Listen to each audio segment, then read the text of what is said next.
Bonjour, dans cette vidéo concernant les durées, je vous montre comment fonctionne un axe du temps. Premier cas, la durée à calculer se déroule uniquement sur une journée. Petit exemple d'un problème que vous pourriez rencontrer.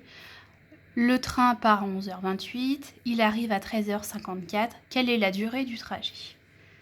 Je vous propose de tracer un trait sur un petit brouillon, où ça peut être la partie résolution de votre problème, et de placer tout d'abord le premier horaire et le dernier. Et donc on va calculer la durée entre ces deux horaires. Je vous conseille de faire des étapes faciles à calculer. Par exemple, de 11h28 jusqu'à 11h30. On arrive mieux à calculer en demi-heure.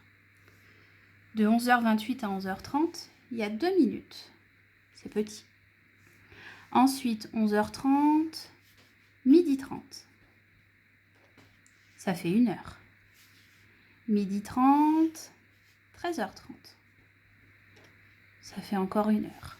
Et il nous reste la dernière partie, qui n'est pas à l'échelle, mais il n'y a pas de problème là-dessus, qui fait 24 minutes, entre 30 et 54. Ensuite, vous allez additionner toutes vos petites boucles, vos petits ponts, pour avoir la durée totale.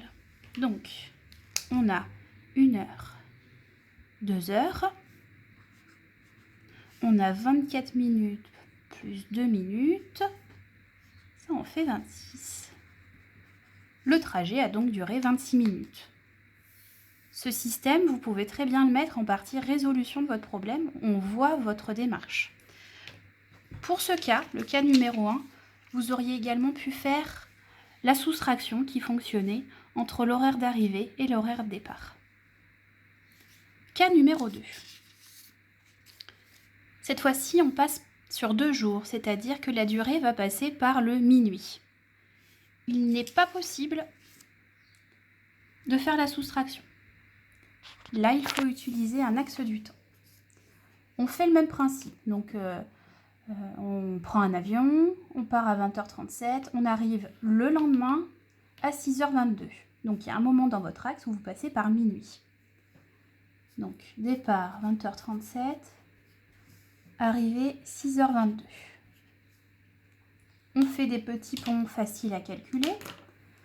20h37, 21h. Donc là, il y a 23 minutes. Ensuite, on va faire des ponts de 1 heure. Alors, 21h, 22h, 23h, minuit. 1 heure, 1 heure, 1 heure. Là, on va se mettre un petit curseur à 6 heures. On comptera les 22 minutes après. Donc, entre minuit et 6 heures du matin, il y a 6 heures. Et là, entre 6 heures et 6h22, il y a 22 minutes. Ensuite, on va faire le total de tous nos petits ponts pour avoir la durée du vol de l'avion. Donc, 6, 7, 8, 9. 9 heures. 23 minutes plus 22 minutes, ça fait 45 minutes. Et donc, le vol a duré 9 heures et 45 minutes. Au boulot!